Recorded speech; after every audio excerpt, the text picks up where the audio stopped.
me a second. We were in here the other day, and you were acting like it's all little bunnies jumping in the woods, all happy-go-lucky, knowing full well that you had a ton of bond violations. You were to have a curfew from 10 p.m. to 6 a.m. You have 1, 2, 3, 4, 5, 6. 4:30 in the morning? 7, 8 violations where you were going out in the middle of the night. Guess what happens? Or do you have any response? Your Honor, I've spoken to the family. I've spoken to Mr. Chavez. I recommended that he get started with some therapy. Yeah, I'm gonna help you get started with that therapy right now. Guess what happens? Guess. He goes with you. Yeah, we'll get started real quick. We'll talk. I don't know. He'll pop up in tomorrow's docket. We can talk again. But he's out at 4:30 in the morning, 1 in the morning. It's unacceptable. He doesn't get it. So,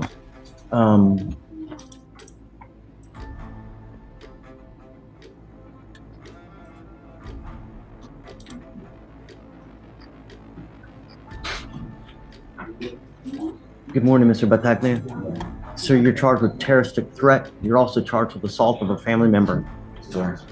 You're facing up to a year in jail and/or a $4,000 fine on both of those cases. We're going to do probable cause. You have the right to remain silent. Anything you say can or will be used against you. You have the right to have an attorney present. If you cannot afford one, one will be appointed to you, sir. Yes, sir. Okay. Also dispatched to a residence in Harris County, Texas. The complainant stated she had been in a dating relationship with the defendant for approximately 1.5 years, and on the day of the incident, the defendant was supposed to pick her up from work at 1 p.m. However, the defendant showed up at 11:30, and when the complainant refused to leave work early, the defendant became irate. The defendant began sending her threatening text messages while outside her work and called her, stating, "When I see you, I'm gonna stab you. I'm gonna kill you."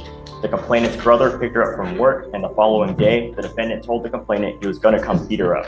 The complainant also stated that on August 31st, she picked up the defendant as he was walking home from a friend's house while intoxicated. And while the two were driving home— I zoned out. Say that again. What? I'm sorry. On August 31st, the complainant picked up the defendant while he was walking home intoxicated from a friend's house. And the defendant struck her while they were driving with a closed fist on her nose, causing swelling, bleeding, and pain. The complainant showed a dated timestamp photo of the injury to the officers, and the defendant admitted to making threats and stated he was going through opioid withdrawals. Good to know. Mr. Battaglia, if I drug test you now, what are you going to show positive for? Marijuana and maybe opiates. Yes, sir, that's about it. It stops today. Yes, sir. If I find that you're using anything, I will have a contempt hearing because I'm going to have you sign an affidavit. I can hold you in contempt, slap you with 180 days, probate it.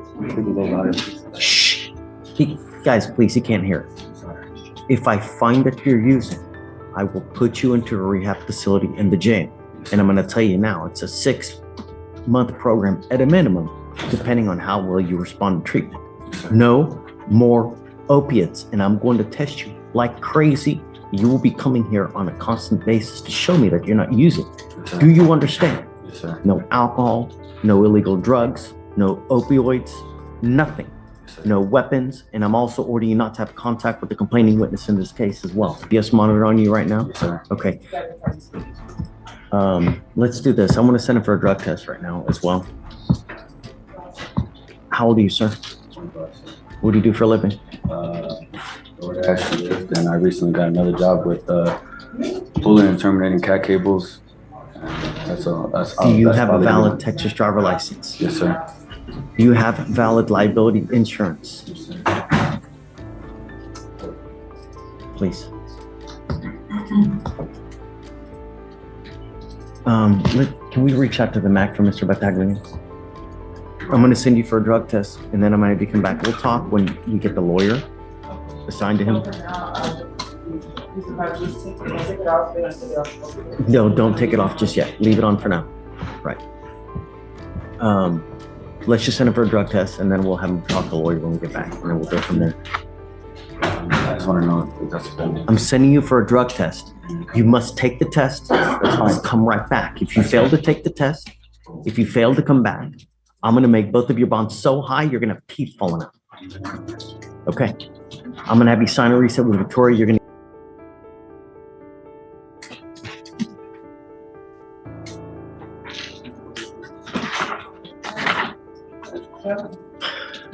Justin Davis.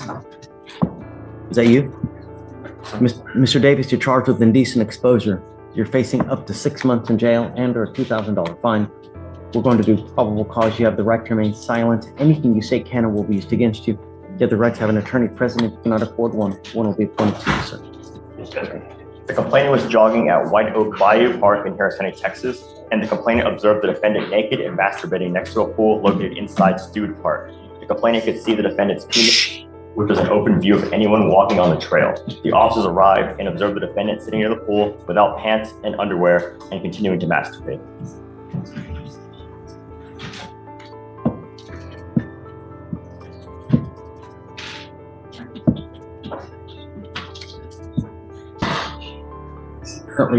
Is he currently registered as a sex offender? Can you see that now? I can check, Your Honor. Can't find the information at this time. We'd have to make a call to the officer to find that he is registered. But at this time, we don't have that information. Prior felony failures to register, you know? So what kind of conditions would you think? Michael? Judge, I don't know the status of the housing of the defendant, but at this time, the state would ask for staying away from public places where children will go, like parks where the defendant was, staying away from schools, parks, public places, anywhere where children may go, is what I would ask. How old are you, Mr. Davis? You're 41. What do you do for a living? So where do you live? I live in a tent, my dog. You live in the where? A tent. He's homeless and lives in a tent. I know, Judge. And the problem is that this is not our first indecent exposure. This is not our first failure to register. So I'm going to appoint your lawyer today, and I'm going to see where we're going, because I don't know what conditions we can put to protect the public from you. The issue, Judge, is the underlying registered case is an indecency of a child from 2004, and that's why I'm